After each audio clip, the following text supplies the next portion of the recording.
दोस्तों मैं ये सोच रहा हूँ कि इन जगहों पे आके बेख्तियार मुँह से निकलता है सुबहान अल्लाह। तो मैं सोच रहा था कि जिसने दुनिया इतनी खूबसूरत बनाई है तो जन्नत कितनी खूबसूरत बनाई होगी, है ना सोचने वाली बात।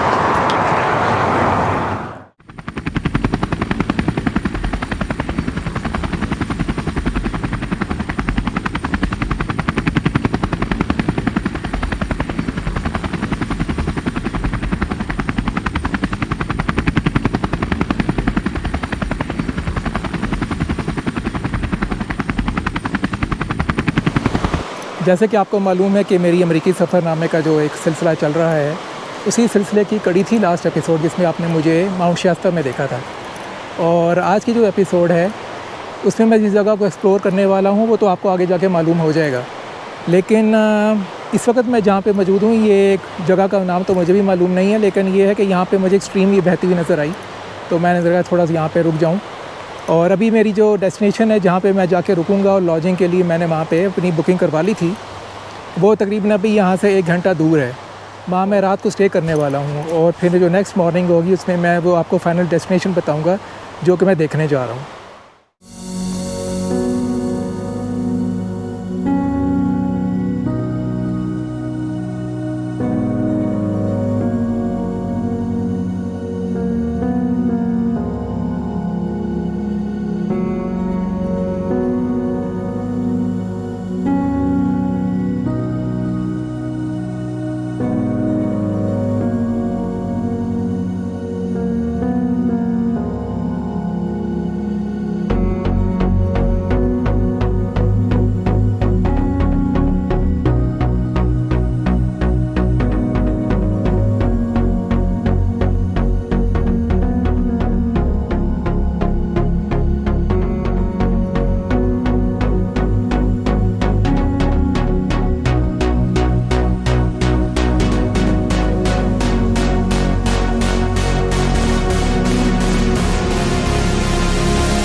अच्छा नाज़रीन, ऐसे है कि तकरीबन 5 घंटे की मुसाफत के बाद मैं जिस जगह पहुंचा हूं इसका नाम है ब्रिजपोर्ट।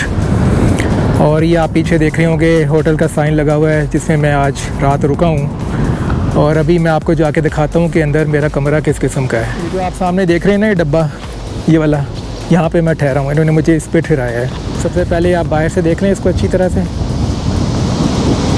और अंदर से इस किस्म का है कि अंदर दाखिल होते ही राइट साइड पे छोटा सा बेडरूम, और इस तरफ आप देखेंगे कि ये सामने एक सोफ़ा है और इसके साथ ये डाइनिंग एरिया, ये छोटा सा किचन है, माइक्रोवेव ओवन लगा हुआ है, दूसरा ओवन भी है, ये कॉफ़ी मेकर भी पड़ा हुआ है यहाँ पे, और ये टेप रिकॉर्डर वगैरह और टीवी भी है सामने, और फिर ये बंक बेड्स भी हैं 2, और ये यहाँ का बाथरूम है।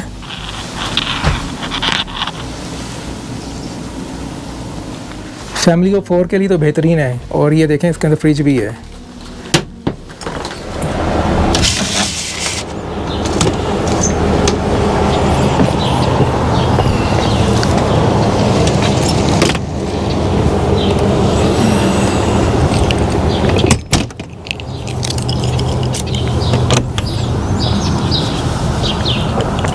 इस वक्त तकरीबन सुबह के 7 बज रहे हैं और मुझे अपने नाश्ते का भी इंतज़ाम करना है, क्योंकि बाज़ होटल्स में ऐसा होता है कि नाश्ते का इंतज़ाम होता है, लेकिन यहाँ पे हरगिज़ ऐसा नहीं है। तो मुझे यहाँ पे अपने नाश्ते का इंतज़ाम भी खुद ही करना पड़ेगा। तो अभी मैं निकल के जा रहा हूँ ये शहर की तरफ।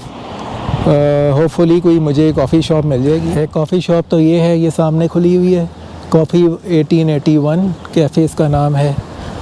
और लेकिन मुझे कॉफ़ी के साथ डोनट्स भी चाहिए, तो मैंने यहाँ पे गूगल में सर्च किया था कि यहाँ पे कॉफ़ी शॉप है जहाँ पे फ़्रेश डोनट्स मिलते हैं। तो मैं उसी चक्कर में आगे जा रहा हूँ, शायद दुकान खुली हो और मुझे वहाँ से वो डोनट्स वगैरह, जिस बेकरी की तलाश थी वो सामने है, नज़र तो आ गई मुझे। अब मैं अंदर जाके देखता हूँ कि वहाँ पे कुछ मुझे मिलता है कि नहीं।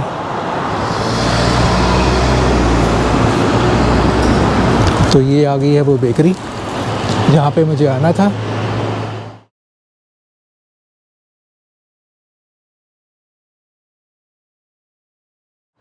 तो अभी मैं जा रहा हूँ अपने मोटेल की तरफ और मेरे हाथ में है डोनट्स और कॉफ़ी, और फिर मैं नाश्ता करने के बाद निकलूँगा वहाँ से और फिर मैं अपनी फाइनल डेस्टिनेशन की तरफ जाऊँगा, जिसका मैंने आपसे कल जिक्र किया था कि मैंने आपको एक जगह ख़ास जगह दिखानी है। तो फिर वहाँ से मैं आपसे जाके वहाँ पे मिलता हूँ।